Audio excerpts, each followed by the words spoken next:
अध्यक्ष हैं कॉमरेड जितेंद्र चौधरी,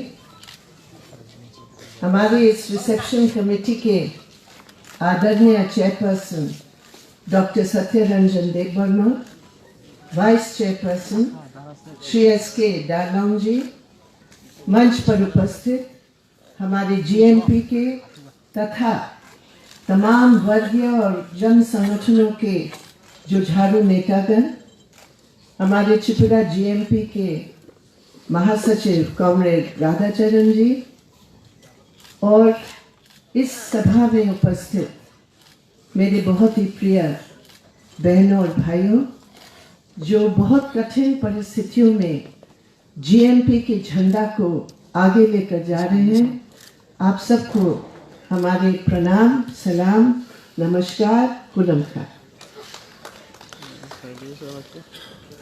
मुझे बहुत ही दुख हुआ कि आज के दिन हमारे बीच में हमारे प्रिय कॉमरेड बाजूबन रियान नहीं रहे।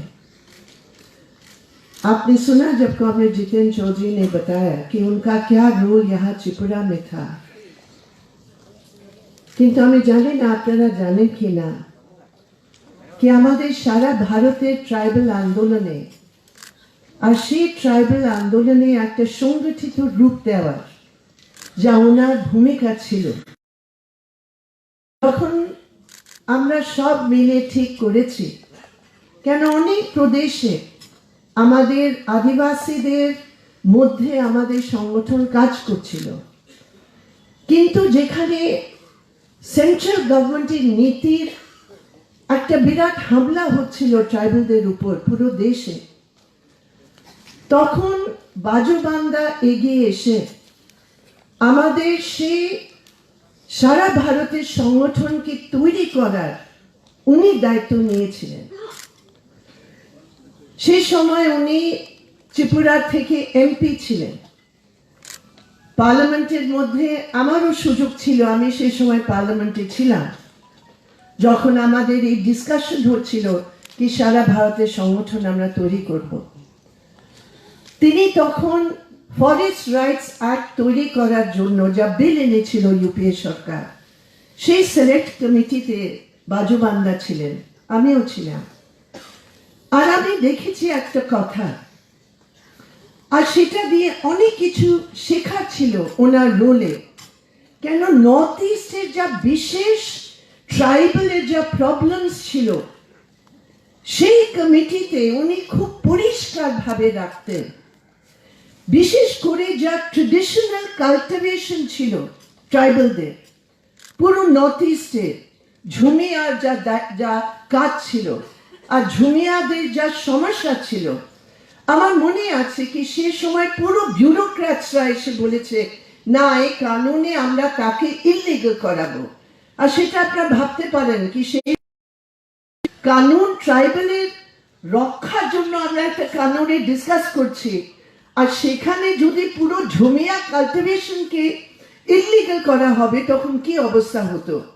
তো সেই সময় বাজুবান্দার একটা খুব ইম্পর্টেন্ট ভূমিকা ছিল কি নর্থ ইস্টের ট্রাইবালের যা বিশেষ একটা ব্যাপার ছিল, 6 শিডিউল এরিয়াতে ট্রাইবালদের যা অধিকার রক্ষার জন্য সেই কানুনের মধ্যে যা দরকার ছিল, ওনার একটা খুবই বড় ভূমিকা ছিল। আর সত্যি আমরা দেখেছি কতদিন ধরে ওনার শরীরটা খারাপ, আমরা জানি আমাদের সবাইকে একদিন তো যেতেই হবে, কিন্তু এই সময় যখন ট্রাইবাল নন ট্রাইবালের মধ্যে এইরকম শক্তি তৈরি হয়েছে যা ভাঙার চেষ্টা করছে, আর সেখানে বাজুবান্দার ইউনিটির একটা প্রতীক, একটা সিম্বলের মধ্যে উনি কাজ করেছেন। নিশ্চয় আমাদের আন্দোলনের মধ্যে শুধু ত্রিপুরার না, সারা ভারতের আন্দোলনের মধ্যে একটা খাই তৈরি হয়ে গেছে, একটা গ্যাপ তৈরি হয়ে গেছে।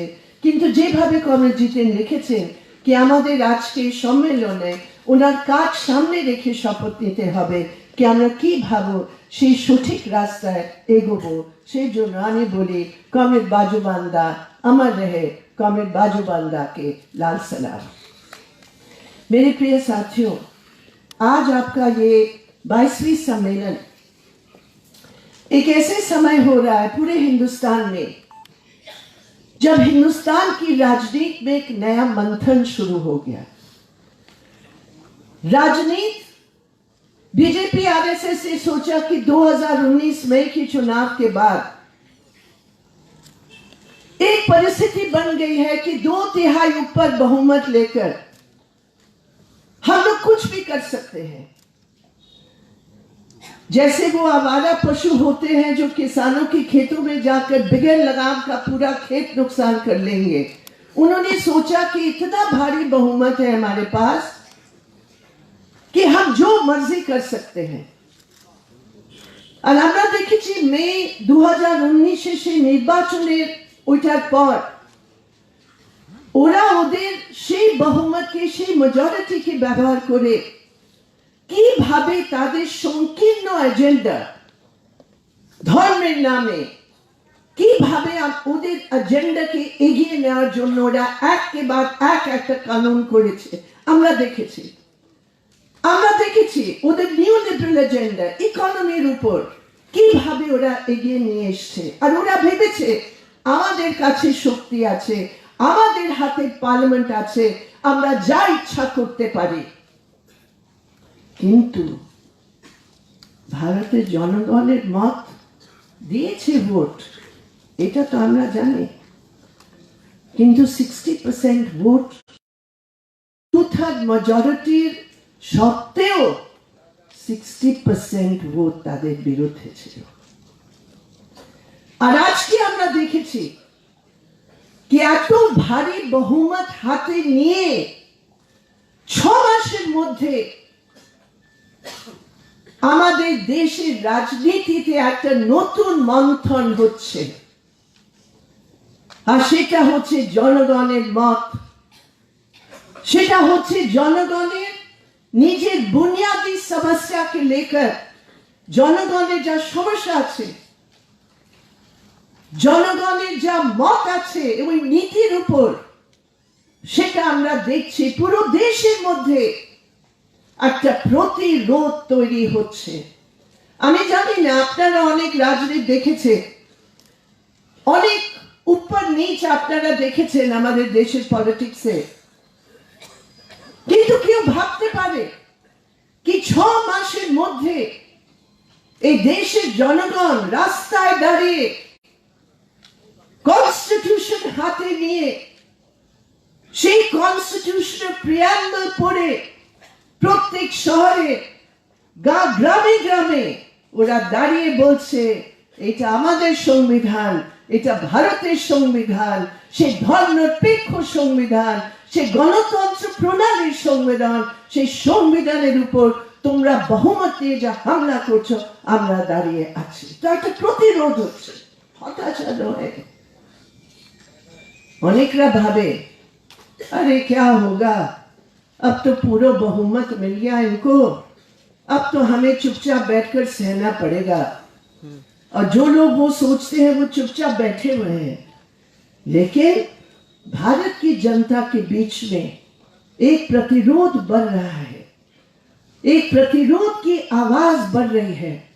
और सबसे हमें गर्व है और खुशी है इस बात को लेकर कि मजदूर किसानों की एकता के आधार पर हम लोगों ने देखा पूरे देश भर में शोषण के खिलाफ, आर्थिक गलत नीतियों के खिलाफ 8 जनवरी को मजदूर, किसान, आदिवासी, दलित, अल्पसंख्यकों की एकता का प्रतीक में 20 करोड़ जनता सड़कों पर उतरकर पूरे हिंदुस्तान में इंडस्ट्रियल स्ट्राइक के नाम पर बहुत संघर्ष हुआ। এটা আমরা দেখেছি। তো যখন মোদি বলে ও তো সব সময় প্রতিরোধকে একটা সাম্প্রদায়িক রং দেওয়ার চেষ্টা হচ্ছে, আর রোজ মোদি আর অমিত শাহ দাঁড়িয়ে বলছে এটা গণপ্রতিরোধ নয়, এই প্রতিরোধ করার লোকগুলোকে আমরা কাপড় দিয়ে আমরা পেহচান করছি। তবে দেশের শ্রমিক, দেশের কৃষক, দেশের মহিলা, দেশের যুবরা ওরা বলছে मोदी जी हमारे कपड़े भी देखियो, हमारे सिर पर बिंदी भी देखियो, हमारे तमाम मजदूर किसानों की आप देखो वो सभी उतर के सबकी कपड़ा देखो मोदी जी।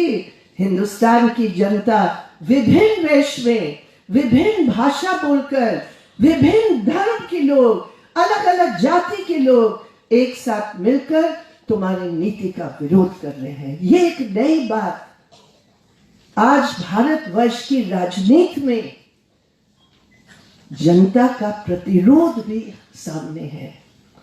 तो आपका ये सम्मेलन एक ऐसे समय हो रहा है जब ये दो तरफ की प्रक्रियाएं सामने आ रहे हैं।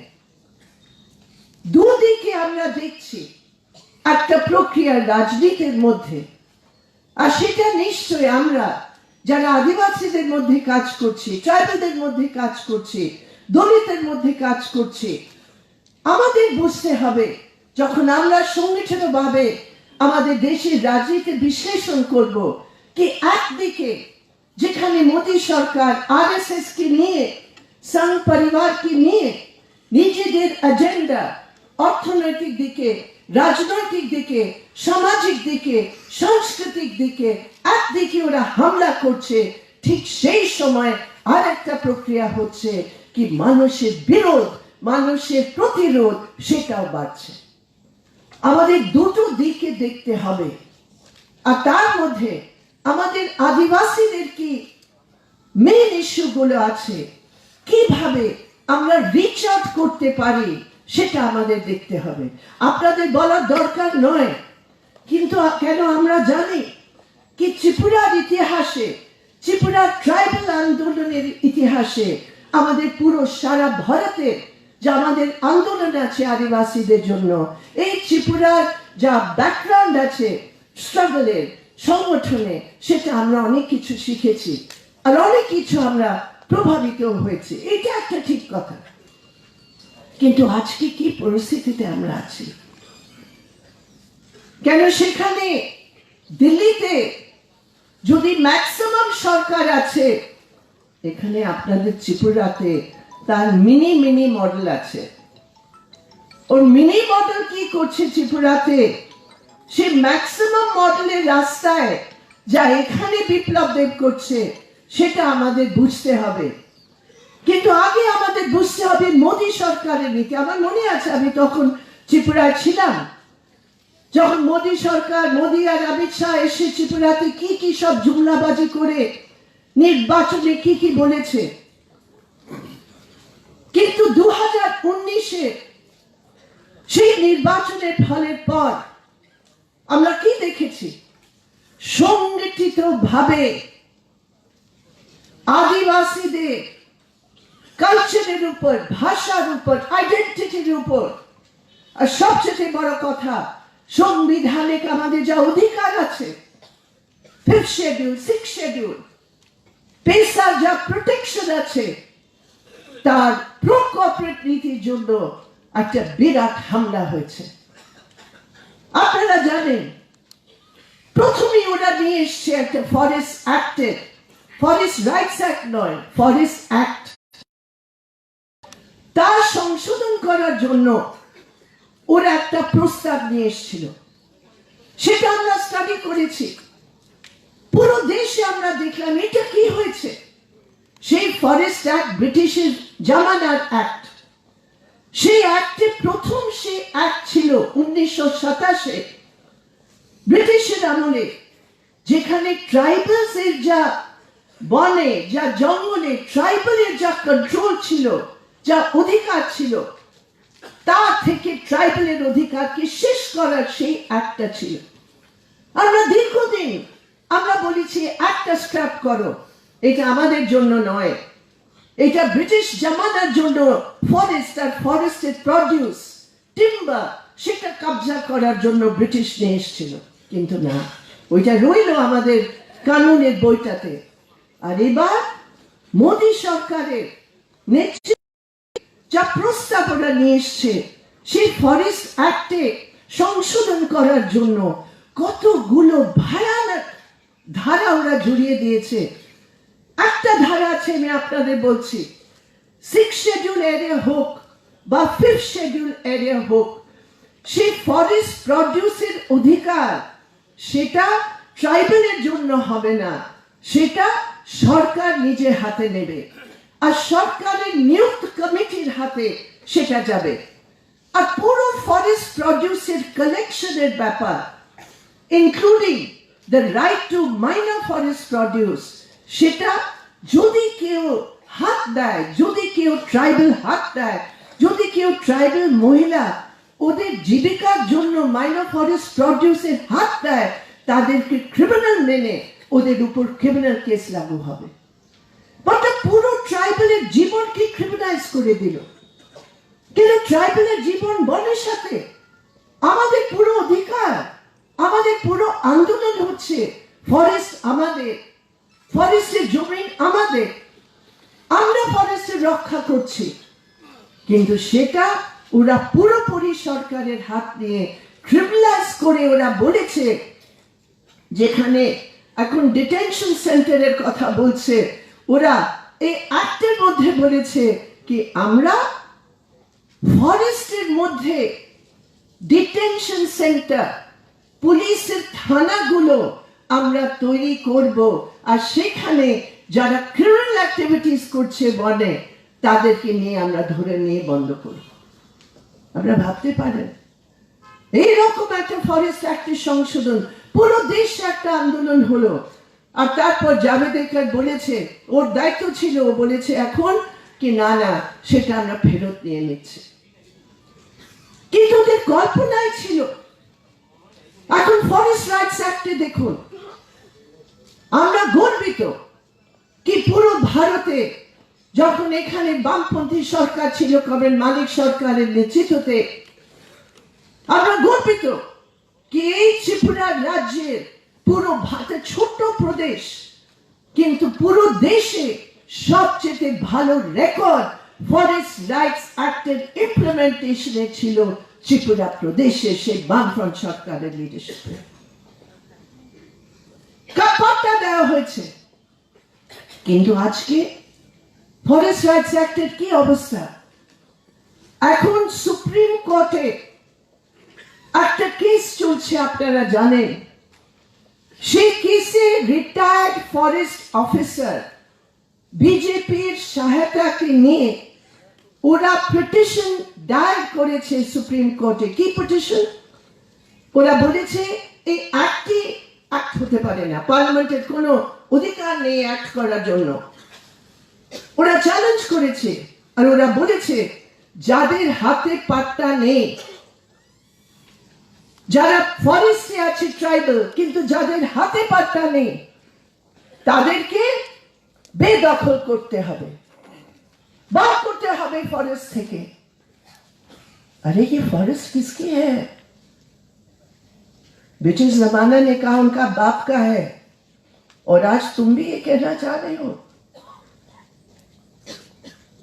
आज हिंदुस्तान की रिकॉर्ड ये है मेरे प्रिय साथियों कि 100 पिटिशन, जो 100 क्लेम्स है, उसमें से लगभग 55% क्लेम्स रद्द किए गए हैं। माने आधे के बेशी क्लेम्सটা ওরা মানেনি। তার মানে আমি আছি জঙ্গলে, আমি থাকছি, আমার জীবিকা আছে, অর্থ, কিন্তু আমার কাছে পাট্টা নেই।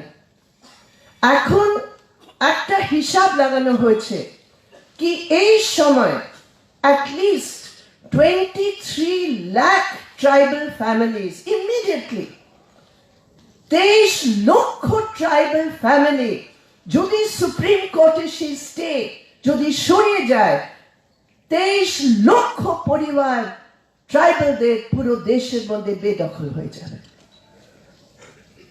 আর সেই কেসে বিজেপি যা সবচেয়ে বড় উকিলগুলো যা সরকারের আছে, সলিসিটর জেনারেল, অ্যাডভোকেট জেনারেল, প্রত্যেক কেসে ওরা সামিল হচ্ছে।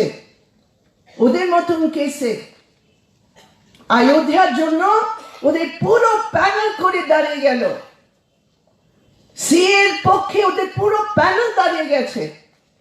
কিন্তু ট্রাইবালের কেসে কোনো ডেটে কোনো সিনিয়র গভর্নমেন্ট কাউন্সিল দাঁড়ায়নি। এখন আমাদের পিটিশন পিটিশন করে হয়েছে, কবে জিতেন চৌধুরীর নামে ওনার ইনিশিয়েটিভে এখন আদিবাসী অধিকার রাষ্ট্রীয় মঞ্চ আমরা পিটিশন করেছি সুপ্রিম কোর্টে।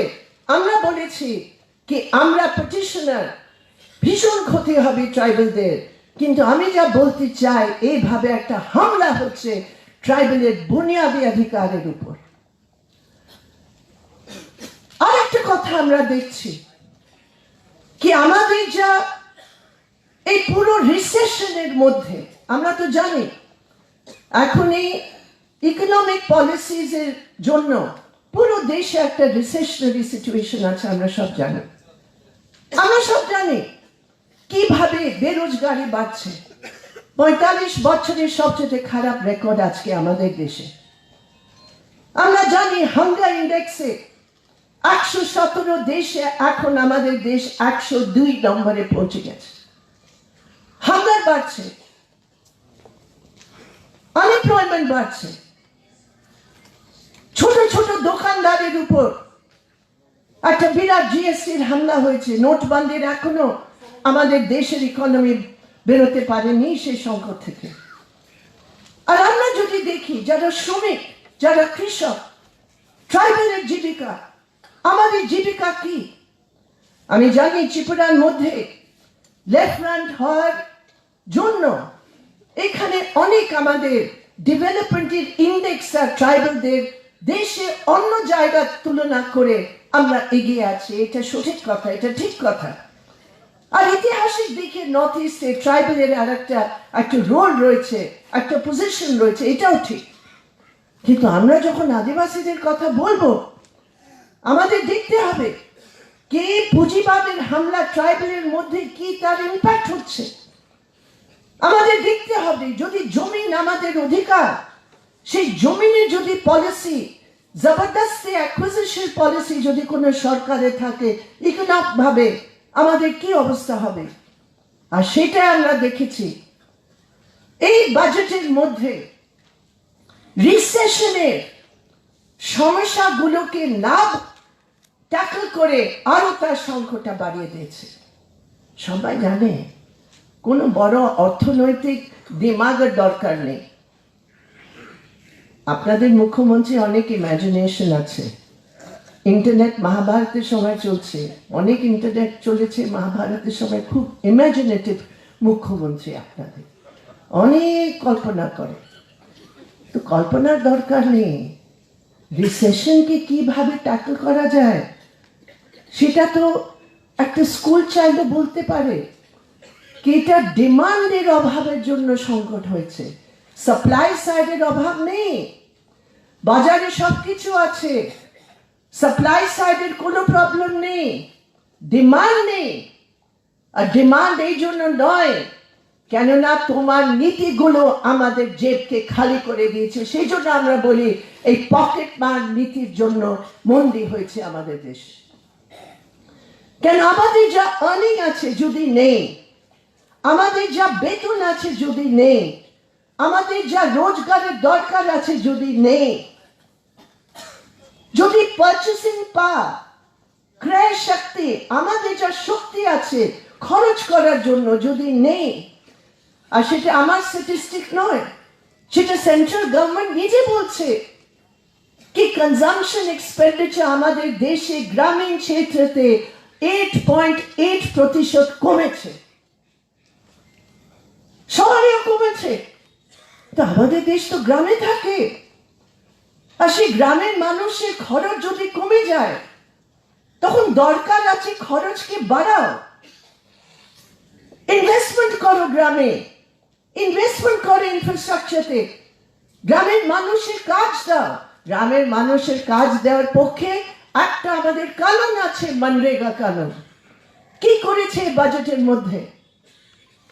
9,500 কোটি টাকা কমিয়ে দিয়েছে। ভাবতে পারেন 9,500 কোটি টাকা কমিয়ে দিল। সে সময় যখন আনএমপ্লয়মেন্ট এত বাড়ছে, যখন ভুকমারি বাড়ছে, তখন ফুড সিকিউরিটির বাজেটে ৭৫,০০০ কোটি টাকা কমিয়ে দিয়েছে। ওরা বলেছে নির্বাচনে আমরা প্রত্যেক কৃষককে ৬,০০০ টাকা আমরা দেব বছরে। বলেছে কি বলেনি? কত ট্রাইবাল পেয়েছে? ট্রাইবাল কি কৃষক নয়? কত ট্রাইবাল পেয়েছে ৬,০০০ টাকা? আমরা হিসাব করলাম, ট্রাইবালের কথা ছেড়ে দিন, পুরো দেশে কৃষককে অনলি 26% এলিজিবল বেনিফিশিয়ারিজরা সেই টাকা পেয়েছে। শুধু 26% ট্রাইবাল কোথায় পাবে? ওদের নজরে ট্রাইবাল নেই। ওদের নজরে ট্রাইবাল নেই কি মনরেগার জন্য গ্রামে গ্রামে আজকে ট্রাইবালদের কি অবস্থা, আমাদের ট্রাইবাল মহিলাদের কি অবস্থা। আর ত্রিপুরাতে আমি দেখছিলাম, ত্রিপুরা আমি বললাম ফরেস্ট রাইট অ্যাক্টে বেস্ট রেকর্ড।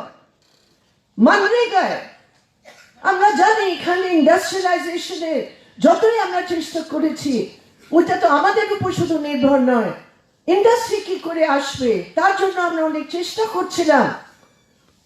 কিন্তু অ্যাটলিস্ট মনরেগা হিসাবে স্টারভেশন ডেথটা, একটা লাইভলিহুডের মিনিমাম গ্যারান্টিটা ওই মনরেগা থ্রু আমাদের সরকার দিয়েছিল। আজকে কি অবস্থা? এটা আমার স্ট্যাটিস্টিক নয়, আমি দেখেছি 2015, 2016, 2016, 2017 সেই মনরেগায় ট্রাইবাল এলাকায় 94% মনরেগা লাগু হয়েছে। আর অন অ্যাভারেজ যখন থেকে মনরেগা শুরু হয়েছে till the left front government ছিল 85 to 88 days অ্যাভারেজে কোনো দিন কমেনি। এটা হচ্ছে, আমি একটা দেখলাম কি 2015-2016 100 দিনের কত লোক পেয়েছে। এই ত্রিপুরার মধ্যে 3 লক্ষ পরিবার 100 দিনের কাজ পেল। আর আজকে কি অবস্থা? যখন ওরা এসছে 30 to 33 days, গত বছর ওদের নিজের ওয়েবসাইটে বলেছে 50 days, কিন্তু কত পরিবার? আমি আপনাকে বললাম আমাদের সময় 3 লাখ উপর পরিবার 100 দিন কাজ পেয়েছে, মানে পুরো কানুনের সুবিধা পেয়েছে। তা সত্ত্বেও কি ওরা আমাদের টাকা দিত না? যার জন্য মানিক সরকারকে দিল্লিতে বসে হাঙ্গার স্ট্রাইক করতে হলো কি ত্রিপুরার অংশটা কেন তোমরা দিচ্ছ না। কিন্তু আজকে কত পরিবার পেয়েছে 100 দিন? আপনারা ওদের ওয়েবসাইটকে দেখবেন, 36,000 only। 3 লাখ 100 দিন পেল, যার মধ্যে সবচেয়ে বেশি ট্রাইবাল পরিবার। আর আজকে only 36,000। কত তফাৎ আছে আপনারা একটু হিসাব নিন।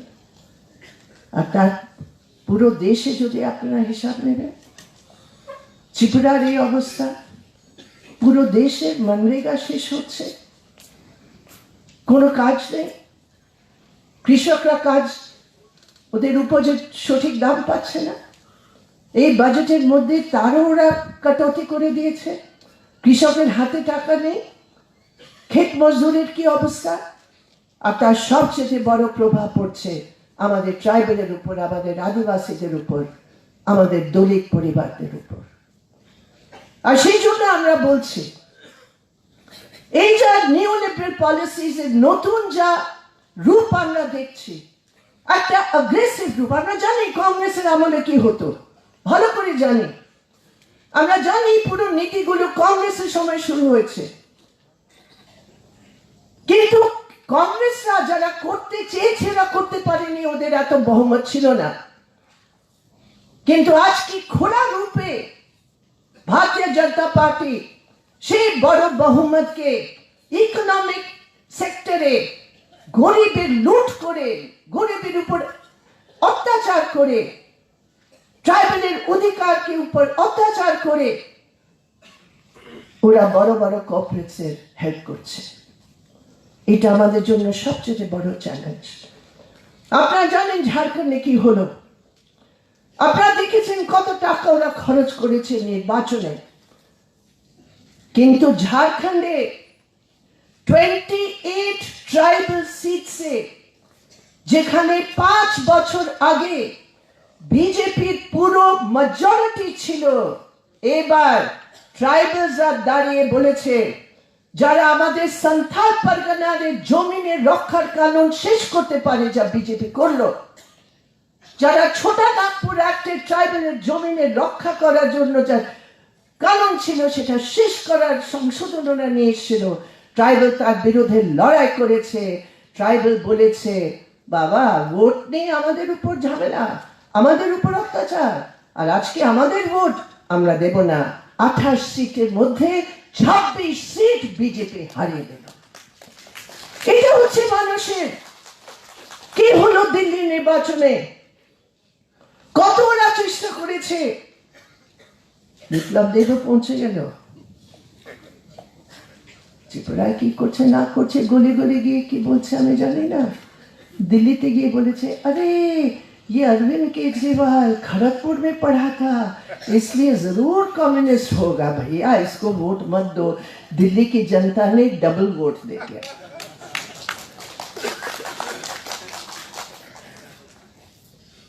কিন্তু আমি যা বলতে চাই, আজকে আমাদের সম্মেলনের মধ্যে অর্থনৈতিক দিকে আমাদের যা অধিকারগুলো আছে তার উপর যা হামলা হচ্ছে। অনেকদিন আগে একটা প্ল্যানিং কমিশন একটা ওরা ঠিক করেছে, একটা প্ল্যান। এরা তো এখন প্ল্যান ট্যান সব শেষ করে দিয়েছে, সেটা আলাদা কথা, কিন্তু তবুও রয়েছে কি আমাদের জন্য আমাদের যা পপুলেশন আছে সেই পপুলেশনের হিসাবে আমাদের বাজেটের অ্যালোকেশন হওয়া দরকার। পরিষ্কার কথা, কনস্টিটিউশনাল ফর্মেটিভ অ্যাকশন আমাদের অধিকার আছে। ট্রাইবালের মধ্যে ট্রাইবালের জন্য, দলিতের জন্য পরিষ্কার, দলিতকে পাবে 16.4% এরকম কিছু, আর ট্রাইবাল 8.6%। এবার কি হলো, এই বাজেটের মধ্যে ট্রাইবালরা কি পেল? দলিত পেয়েছে 2.53%, 16% পাওয়ার দরকার, শুধু মাত্র 2.53%। আর ট্রাইবালরা কত পেয়েছে? 1.86%। 8.6% আমাদের অধিকার, আর আমরা পেয়েছি 1.86%। কি হবে আমাদের? আমাদের কি অবস্থা হবে? আমাদের জন্য যদি সরকারের অ্যালোকেশন মধ্যে as a right, as a অধিকার, আমরা ওদের সামনে গিয়ে ভিক মাংছি না কি আমরা আছি আমাদের কিছু দাও না, আমরা বলছি আমাদের যা কনস্টিটিউশন রাইট আছে, যা পলিসি নীতির রাইট আছে, সেই অধিকারটা তোমরা নিয়ে নিচ্ছ। আমাদের কি ডেভেলপমেন্ট হবে? আমাদের ছেলে মেয়েদের কি অবস্থা আজকে? তবুও ত্রিপুরাতে এতদিন বামফ্রন্ট সরকারের জন্য আপনাদের শিক্ষার অবস্থা অনেকটা ইমপ্রুভ হয়েছে। কি আছে? আমাদের তো আদিবাসী অধিকার রাষ্ট্রমঞ্চে কমে যেতে নিশ্চয়ই আপনাদের বলেছে, আমাদের যখন কনভেনশন হয়েছে আপনারা এখান থেকেও এসছে। একটা ট্রাইবাল হস্টেলের ছেলে মেয়েদের গিয়ে দেখলাম, পুরো সার্ভে করেছি ঝাড়খণ্ডে, আন্ধ্রাতে, তেলেঙ্গানাতে, রাজস্থানে, ছত্তিশগড়ে, মধ্যপ্রদেশে। কতদিন ওইখানে বিজেপি সরকার ছিল, তার আগে কংগ্রেস সরকার, কিন্তু ট্রাইবাল ইউথের জন্য, ট্রাইবাল বাচ্চাদের জন্য, ট্রাইবাল স্টুডেন্টস এর জন্য কি অবস্থা। আমি গিয়েছি ডুমকা বলে একটা ডিস্ট্রিক্ট আছে ঝাড়খণ্ডে, আমরা নিচে গিয়ে সার্ভে করেছি। কলেজের স্টুডেন্ট, আমরা বিশ্বাস করবেন, আমি দেখছি একটা বড় পাতিলা, একটা ডেকচি, ওইখানে আমি দেখলাম ওরা জলের পর জল, মগের করে জলের পর জল ওরা ঢালছে। আমি বললাম এটা কি? বলছে এটা ডাল আমরা রান্না করছি। কত ডাল আছে এর মধ্যে? 1.5 কিলো ডাল। কত স্টুডেন্টস খাবেন? 250 স্টুডেন্ট। আপনি বিশ্বাস করবেন এটা হতে পারে? পুরো ডেকচি জল ভরা, এতটুকু হলুদ, নুনটা বেশি। এইভাবে আমাদের বাচ্চাগুলো বাড়বে? কেন আমাদের ট্রাইবাল বাচ্চাদের এত ম্যালনিউট্রিশন আছে আমাদের দেশে? ওরা বলছে ও ট্রাইবাল মেয়েরা জানে না, শিক্ষিত নয়। লজ্জা নেই, টাকা নেই, রেশন শেষ হচ্ছে। পুরো ভারতে কত কোটি টাকা ration card without proper inquiry শেষ করেছে। আমি শুনলাম এখানেও 66,000 রেশন কার্ড ওরা ক্যান্সেল করে দিয়েছে। কোন ফিজিক্যাল ভেরিফিকেশন হয়েছে কি? তো আজকে আমাদের স্টুডেন্টসের, আমাদের ট্রাইবেলের মধ্যে নিউট্রিশনের ব্যাপার, কিন্তু এরা দেখছে না। আমাদের দেখতে হবে আমাদের ইউথ, আমাদের স্টুডেন্টস, আমাদের नेक्स्ट जनरेशन अधिकार। ये क्या महान भारत है जिसमें ट्राइबल बच्चे को तुम पेट भर के खुराक नहीं दे सकते हो? क्या है ये पूंजीवादी रास्ता का आज सबसे भयानक रूप ट्राइबल देख रहे हैं। इसलिए मेरे प्रिय साथियों, इकोनॉमिक स्तर पर जो ट्राइबल का अधिकार है, जो कॉन्स्टिट्यूशनल राइट्स है, हमें खड़े होकर इसके लिए लड़ने की जरूरत है। আমি এই জন্য এই কথাটা বলছি, কেন আজকে আমাদের এই বুনিয়াদি কথাগুলো নিয়ে আমাদের দেশে পলিটিক্সে কোনো ডিসকাশন হচ্ছে না। আমরা মনে করি tribal culture, tribal identity, tribal ভাষা, এটা যত দরকার আছে সেটা যদি ঢাঁচার মধ্যে কমজোর হয়ে যায়, যদি আমাদের অর্থনৈতিক দিকে আমরা কমজোর হয়ে যাব, তখন আমরা কোনোদিন আমাদের একটা সম্পূর্ণ আইডেন্টিটির জন্য আমরা লড়তে পারবো না। আমাদের পা যদি কেটে দেয়, আমাদের ইকোনমিক সিচুয়েশনে যদি আমি নজরদাজ করি, তখন আমাদের যা সামাজিক স্ট্যাটাসের কথা আমরা বলি সেটা আমরা কমজোর পড়ে যাব। আর সেটাই ওদের পুরো চেষ্টা, কি এই যে আমাদের জমিনের ব্যাপার, শিক্ষার ব্যাপার, স্বাস্থ্যের ব্যাপার, ইকোনমিক রাইটস এর ব্যাপার, আমাদের আন্দোলন পুরো দেশের মধ্যে আদিবাসীদের আন্দোলন দুদিকে সবসময় রয়েছে। একদিকে রয়েছে আমাদের অর্থনৈতিক অধিকার, আরেকদিকে রয়েছে আমাদের আইডেন্টিটি, আমাদের ভাষা, আমাদের কালচার। এই দুটো দিক দিয়ে আমরা সব সময় এগিয়েছি, কিন্তু আজকে আমরা একটা খুব ডিস্টার্বিং একটা ট্রেন্ড আমরা দেখছি কি অর্থনৈতিক দিকে তথাকথিত ট্রাইবাল লিডারসরা যারা বিজেপির সাথে হাত মিলিয়ে আছে, ওইটা নিয়ে ওরা একটা কথা বলবে না। যত বিজেপি এমপিস আছে আজকে আমাদের দেশে, একটা কথা ওরা তুলেছে এই বাজেটের উপর? একবার ওরা কথা বলেছে মনরেগার প্রভাব সবচেয়ে বেশি ট্রাইবেলের উপর পড়বে? একবার ওরা বলেছে শিক্ষা তোমরা যা কটৌতি করছো আমাদের ট্রাইবাল স্টুডেন্টসের কি হবে, তাদের জন্য তোমরা কি করছো? একবার বলেছে না। কিন্তু ওরা সব সময় একটা বিভাজিত পলিটিক্স নিয়ে ট্রাইবেলের মধ্যে হস্তক্ষেপ করার চেষ্টা করছে। আমাদের বুঝতে হবে কেন আমাদের মধ্যেও একটা সেন্টিমেন্ট নিয়ে, একটা ইমোশন নিয়ে একটা অংশ, বিশেষ করে আমাদের যুব যুবতীদের মধ্যে একটা প্রভাব ওরা করার চেষ্টা করছে। আমাদের বুঝতে হবে সংগ্রামের আলাদা আলাদা যা দিক আছে, এটা বিজেপির চক্রান্ত কিভাবে ওরা করছে আমাদের বুঝতে হবে। আমার প্রিয় কমরেডরা, এই সিএ এটা কি? একটা পুরো নর্থ ইস্টের ব্যাপারে আমাদের যারা বাম আন্দোলনে যারা নেতৃত্ব করছে, যারা আমাদের প্রতিনিধিতা পার্লামেন্টে করছে, ওরা বলেছে নর্থ ইস্টের ঐতিহাসিক দিকে একটা আলাদা ব্যাপার।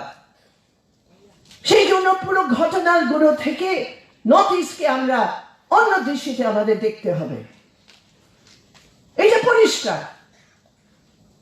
কিন্তু নর্থ ইস্ট হোক বা ভারতের অন্য অংশ হোক, আমরা এটা দেখছি কি ধর্মের সাথে আমাদের নাগরিকতা জুড়িয়ে এই পুরো দেশের ঢাঁচাকে ওরা পাল্টাবার চেষ্টা করছে। আর বিশেষ করে নর্থ ইস্টের মধ্যে তার যা প্রভাব পড়বে, ত্রিপুরায় কম পড়তে পারে, কিন্তু বিশেষ করে আসামের মধ্যে যা তার প্রভাব পড়বে कि असम अकॉर्डे যা সমঝোতা হয়েছে 1971 কাট অফ ডেটে, সেই অ্যাকর্ডে কখনো ধর্মের নাম ছিল না, never.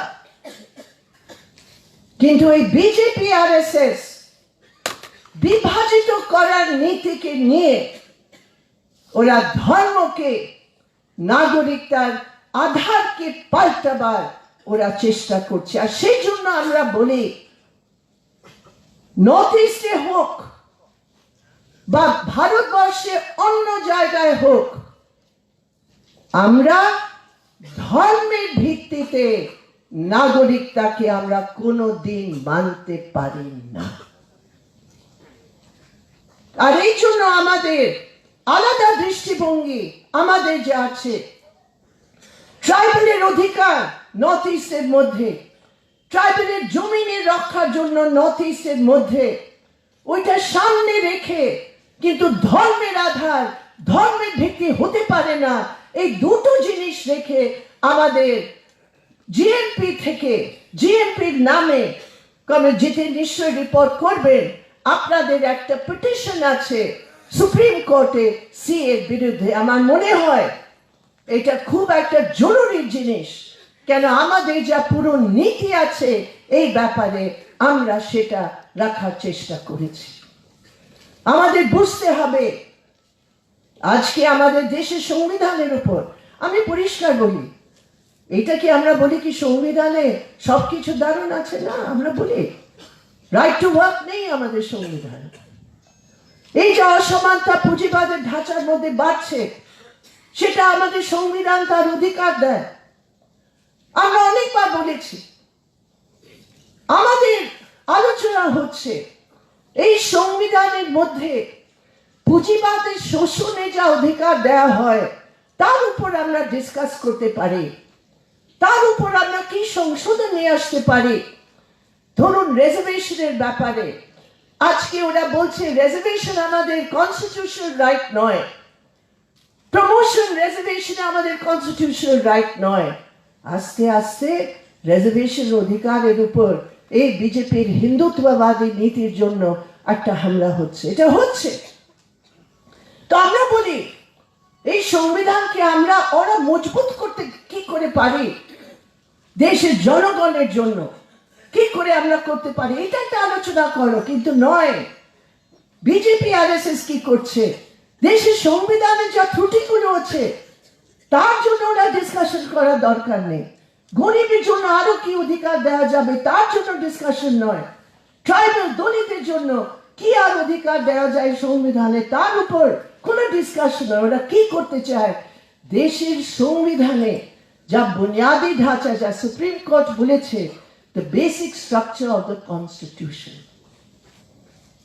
separation of religion from politics, secularism, ধর্ম রাজনীতিকে আলাদা করার আমাদের দেশের ধর্মের নিরপেক্ষতা, জুডিশিয়ারিকে ইন্ডিপেন্ডেন্ট রাখা, আর্মিকে ইন্ডিপেন্ডেন্ট রাখা, দেশের পার্লামেন্টারি ডেমোক্রেসিকে সামনে রাখা, এই সবগুলো যা আমাদের দেশে বেসিক স্ট্রাকচার আছে, আজকে বিজেপি আরএসএস এর সরকার সে বেসিক স্ট্রাকচারের উপর হামলা করছে। সেটা আমাদের দাঁড়িয়ে বলতে হবে কোনো দিন এটা হতে পারে না। কেন এটা যদি হয় মুসলিমদের উপর হামলা হবে না, ওরা টার্গেটে আছে। সবচেয়ে বড় হামলা হবে আমাদের দেশের শোষিত সমাজ, ট্রাইবালস, দলিতস, গরিব। সেই জন্য আমাদের দাঁড়াতে হবে এই দেশের সংবিধানের পক্ষে। আর বিজেপি যা ভয়ঙ্কর প্রচার করছে, আপনারা ভাবতে পারেন দিল্লি নির্বাচনে, আমরা তো অনেক কিছু দেখেছি দেশের পলিটিক্সে, আমরা চিন্তা ভাবতে পারিনি কি একটা হোম মিনিস্টার দিল্লির জনগণের মধ্যে গিয়ে বলছে कि ऐसे बटन लगाओ ताकि शाहीन बाग में करंट लग जाए। এটা হোম মিনিস্টার ভাষা হতে পারে? সেই জন্য আমি বলি Amit Shah is not the home minister of India, he is the hate minister of India. ও হোম মিনিস্টারের কাজ করছে না, ও হেট মিনিস্টারের কাজ করছে। সেই জন্য যখন মোদী শাহ নেতৃত্বে সব জায়গায় হেট ফেলানো হচ্ছে, এটা আমাদের দায়িত্ব। গণতান্ত্রিক আন্দোলন, বাম আন্দোলন, ট্রাইবাল দলিতের আন্দোলন, আমাদের বলতে হবে যখন এই রকম হেট হয় আমাদের উপর সবচেয়ে তার বড় প্রভাব পড়বে, যা পড়ছে। এই কাউ লিঞ্চিং এর নামে এই পুরো ত্রিপুরায় আমরা দেখলাম যখন লিঞ্চিং শুরু হয়ে যায় কেউ বাঁচতে পারে না। যখন লিঞ্চিং শুরু হয়ে যায় কোনো মহিলার অত্যাচার থেকে বাঁচতে পারে না। যখন লিঞ্চিং শুরু হয়ে যায় ঝাড়খণ্ডে আদিবাসী বাঁচতে পারেনি। কেন একটা এনভায়রনমেন্ট তৈরি হয়ে যায় ভায়োলেন্সের। আজকে হিন্দুস্তানে পাবলিক ভায়োলেন্সকে সাহারা দেওয়ার জন্য কে বসে আছে? বিজেপির সেন্ট্রাল মিনিস্টার, যারা বলে গুলি মারো আর তাদের উপর এফআইআর হয় না। বিপ্লব দেব কি না বলে আমি জানি না, কি নীতি চলছে। এই ত্রিপুরার মধ্যে প্রত্যেক সোশ্যাল সিকিউরিটি পেনশন শেষ করে দিয়েছে 50,000 লোকের। এই ত্রিপুরার মধ্যে আমাদের মেয়েদের উপর কত অত্যাচার হচ্ছে, কত নির্যাতনের কেস বাড়ছে। আমি বলছি না এর মধ্যে কোন পলিটিক্স এর, আমি সেটা জোড়াতে চাই না, কিন্তু হ্যাঁ পলিটিক্স এই জন্য আছে। কেন যদি এরকম বাতাবরণ তৈরি হয়ে যায়, যা অপরাধের বাতাবরণ, starting from prime minister, home minister, তখন কেউ বাঁচতে পারে না। বিপ্লব দেব আর কিছু তো দিতে পারেনি, সব কিছু নিয়ে নিয়েছে, কিন্তু এখন ঠিক করেছে আর 100 সারা मौतें दुकान और खुलवे। वाह रे वाह भैया, ऐसे इसलिए वोट दिया त्रिपुरा के लोगों ने। महिलाओं के ऊपर रेप बढ़ रहा है, बच्चों को नौकरी नहीं दे रहे हो, सबको नौकरी से निकाल रहे हो, और नशा करके हर इलाके में शराब की दुकान खोलकर तुम अपना जेब भरना चाहते हो। ये नहीं होगा।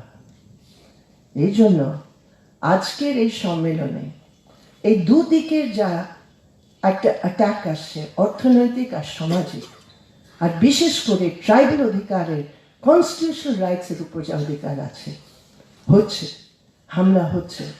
আর অন্যদিকে যেখানে পুরো ভারতবর্ষের সংগ্রাম বাড়ছে, এটা আমাদের এই দুদিকে বুঝে নিয়ে আমাদের রাস্তা তৈরি করতে হবে।